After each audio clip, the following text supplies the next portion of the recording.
विभूति योग का वर्णन है। एताम विभूतिम योगम च मम यो वेत्ति तत्वतः सोविकंपेन योगेन युज्यते नात्र संशया। भगवान कहते हैं कि संसार में मनुष्य योनि में तो हम सब आए हैं, पर हमारे आचरण और व्यवहार को देख करके लगता है कि हमारे अंदर मनुष्यता है कि नहीं। कई बार हम जब देखते हैं तो ऐसा लगता है कि कोई जानवर की, कोई राक्षस की आत्मा भी मनुष्य के अंदर आ गई। एक दूसरे को व्यक्ति ऐसा सताता है, उसको देख करके लगता है कि मनुष्य नहीं हो सकता, उसके आचरण ही ऐसे होते हैं जिसके कारण देख करके पता लग जाता है। और इसलिए 10वें अध्याय में भगवान ने विभूति बताया। जरा सा भी किसी जन्म का यदि किसी का परमात्मा के साथ में नाता जुड़ा है तो वो कहीं ना कहीं से, जहां कहीं परमात्मा हो, उनका कोई सत्संग हो रहा हो, भजन कीर्तन हो, वहां खिंच करके अपने आप चले आता है। हम अगर चुंबक में कहीं भी लोहा छिलाए तो वो तुरंत चिपक जाता है, परंतु उसी चुंबक में हम लकड़ी को छिला करके देखें तो उसको कोई फर्क नहीं पड़ता। ऐसा ही संसार में भी जितने मनुष्य हैं उनमें भगवान ने विभूति बताया कि एक व्यक्ति जब कभी कार्य करता है तो मेरे से दूसरों को कोई कष्ट ना हो इसका पहले ध्यान रखता है।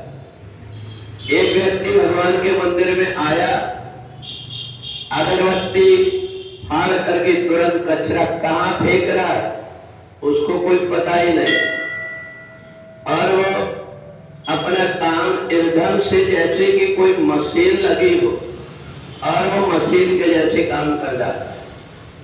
कई व्यक्ति को ऐसा लगता है कि भगवान को अगर भोग लगाना है तो जब तक उनके मुंह में हम नहीं डालेंगे भगवान नहीं पाएंगे।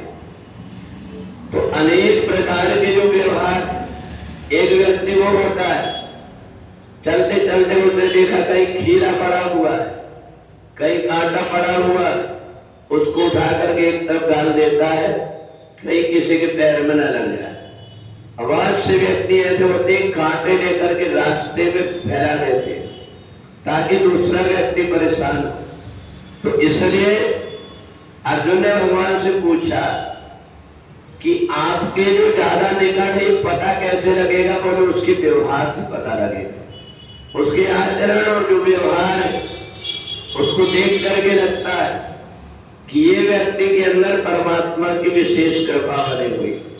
और इसलिए जब कभी भी हम परमात्मा की भक्ति करते हैं और हमारे अंदर अगर श्रद्धा है तो हमारे अंदर जरूर कोई ना कोई अंतर आता है। और इसलिए हर काम व्यक्ति जब सोच समझ करके करने लगे तो समझ लेना चाहिए कि वो परमात्मा के ज्यादा निकट है।